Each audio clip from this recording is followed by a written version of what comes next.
Hello, welcome to Priya cooking YouTube channel. ಇವತ್ತಿನ recipe ಬಂದುಬಿಟ್ಟು egg biryani. Simple and easy ಟ್ರಿಕ್ಸಲ್ಲಿ ಹೇಳ್ಕೊಡ್ತಾ ಇದ್ದೀನಿ. ಸ್ವಲ್ಪ ಇಂಗ್ರೀಡಿಯೆಂಟ್ಸಲ್ಲಿ ತುಂಬ ಚೆನ್ನಾಗಿ ಎಗ್ ಬಿರಿಯಾನಿ ಮಾಡ್ಬೋದು ಆ್ಯಂಡ್ ತುಂಬ ಟೇಸ್ಟಿಯಾಗಿಯೂ ಇತ್ತು. ಸೊ ದಯವಿಟ್ಟು ಎಲ್ಲರೂ ಒಂದು ಸತಿ ಟ್ರೈ ಮಾಡಿ, ಹಾಗೆ ಕಮೆಂಟ್ ಮಾಡಿ ನಿಮ್ಮ ಅನಿಸಿಕೆಯನ್ನು ತಿಳಿಸಿ.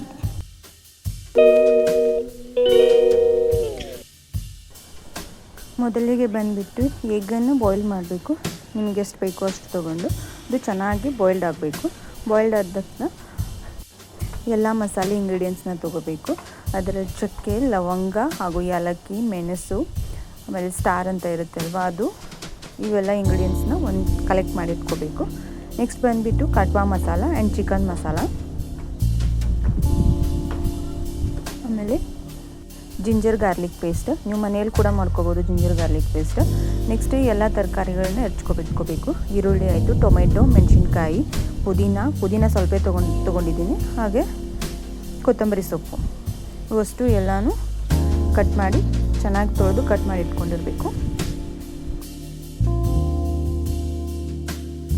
ಸೊ ಅಷ್ಟೂ ಕಟ್ ಮಾಡಿ ಇಟ್ಟಿರ್ತೀವಿ. ಎಗ್ಗನ್ನು ಬಾಯ್ಲ್ಡ್ ಆಗಿರುತ್ತೆ, ಅದನ್ನು ಚೆನ್ನಾಗಿ ಸಿಪ್ಪೆ ತೆಗೆದು ಒಂದು ಪ್ಲೇಟಲ್ಲಿ ಇಟ್ಕೋಬೇಕು.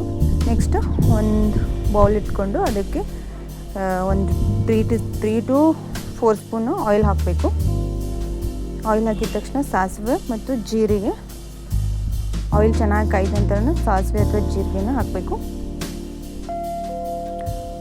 ಅದಾದ ನಂತರ ಎಲ್ಲ ಮಸಾಲೆಗಳು ತೊಗೊಂಡಿದ್ದಲ್ವ ಆವಾಗ ಚಕ್ಕೆ ಲವಂಗ ಅದೆಲ್ಲನೂ ಒಟ್ಟಿಗೆ ಒಂದೇ ಸಲ ಹಾಕಿಬಿಡಬೇಕು. ನಂತರ ಅದು ಚೆನ್ನಾಗಿ ಎಣ್ಣೆಯಲ್ಲೆಲ್ಲ ಫ್ರೈ ಆಗಬೇಕು. ಮಸಾಲೆ ಪದಾರ್ಥ ಎಲ್ಲ ಚೆನ್ನಾಗಿ ಅದು ಎಣ್ಣೆ ಬಿಟ್ಕೊಳ್ಳುತ್ತಲ್ವ, ಎಣ್ಣೆಯಲ್ಲಿ ಚೆನ್ನಾಗಿ ಫ್ರೈ ಆಗುತ್ತೆ.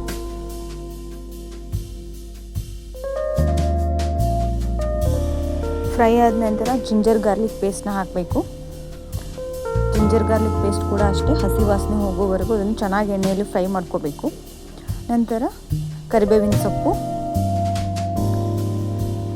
ಆಮೇಲೆ ಈರುಳ್ಳಿ, ತರಕಾರಿಗಳೆಲ್ಲ ಹೆಚ್ಕೊಂಡಿದ್ದೀವಲ್ವ ಅದನ್ನು ಹಾಕಬೇಕು. ಈರುಳ್ಳಿನೂ ಕೂಡ ಚೆನ್ನಾಗಿ ಫ್ರೈ ಆಗಬೇಕು. ಬಿರಿಯಾನಿಗೆ ಮೇನ್ ಬಂದುಬಿಟ್ಟು ಈರುಳ್ಳಿ ಸ್ವಲ್ಪ ಬ್ರೌನಿಷ್ ಆಗೋವರೆಗೂ ಫ್ರೈ ಮಾಡಬೇಕು ಈರುಳ್ಳಿನ. ಹಾಗೆ ಮೆಣಸಿನ್ಕಾಯಿ ಉದ್ದುದ್ದಾಗಿ ಹೆಚ್ಕೊಂಡಿರಬೇಕು ಮೆಣಸಿನ್ಕಾಯಿನ. ಸೊ ಎಲ್ಲನೂ ಚೆನ್ನಾಗಿ ಫ್ರೈ ಆಗಬೇಕು.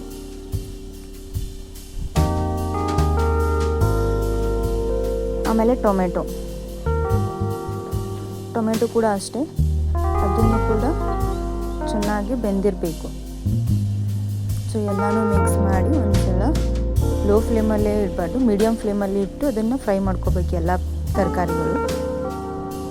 ಹಾಗೆ ನೆಕ್ಸ್ಟ್ ಪುದೀನ ಹಾಕಿ ಆವಾಗಲೇ ತೋರಿಸಿದ್ನಲ್ವ ಎಲ್ಲ ಮಸಾಲೆ, ಅವೆಲ್ಲ ಮಸಾಲೆನೂ ಇಲ್ಲಿ ಹಾಕಬೇಕು ಇವಾಗ.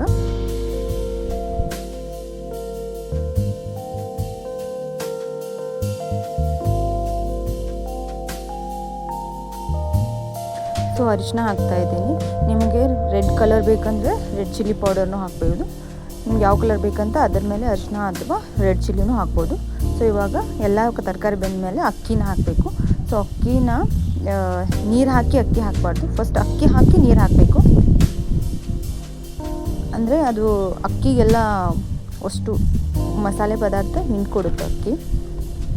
ಸೊ ಅದಕ್ಕೋಸ್ಕರ ನೆಕ್ಸ್ಟು 1 ಗ್ಲಾಸ್ ತೊಗೊಂಡಿದ್ದು ಅಕ್ಕಿ, ಅದಕ್ಕೆ 2 ಗ್ಲಾಸಷ್ಟು ನೀರು ಹಾಕಿದ್ದೇನೆ. ನಾವು ತೊಗೊಂಡಿದ್ದು 1 ಗ್ಲಾಸು, ಅದಕ್ಕೆ 2 ಗ್ಲಾಸಷ್ಟು ನೀರು ಹಾಕಬೇಕು. ಹಾಗೆ ಮೇಲೆ ಕೊತ್ತಂಬರಿ ಸೊಪ್ಪನ್ನು ಹಾಕಿಬಿಡಿ.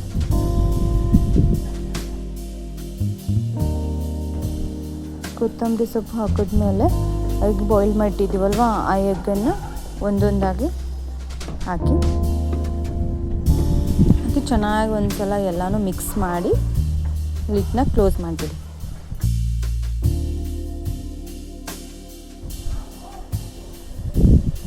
ಹಾಗೆ ರುಚಿಗೆ ತಕ್ಕಷ್ಟು ಉಪ್ಪನ್ನು ಹಾಕಿ, ಉಪ್ಪು ಹಾಕಿದ ತಕ್ಷಣ ಎಲ್ಲ ಚೆನ್ನಾಗಿಯೇ ಮಿಕ್ಸ್ ಮಾಡಬೇಕು.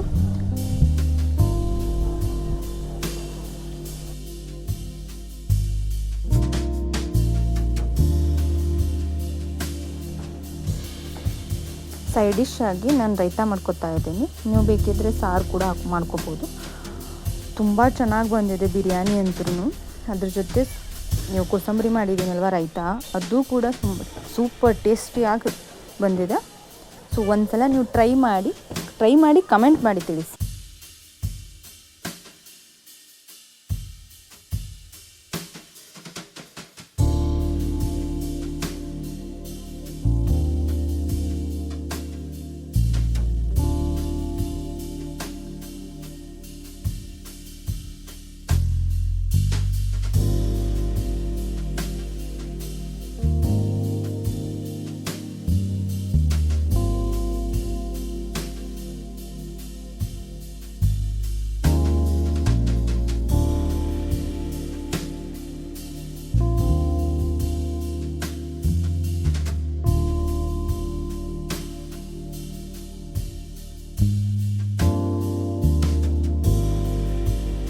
ರೈತದ ರೆಸಿಪಿ ಬೇಕಂದರೆ ಹೇಳಿ ಕಮೆಂಟ್ ಮಾಡಿ ತಿಳಿಸಿ, ಅದನ್ನು ಸಪ್ರೇಟ್ ವಿಡಿಯೋ ಮಾಡಿ ಹಾಕ್ತೀನಿ.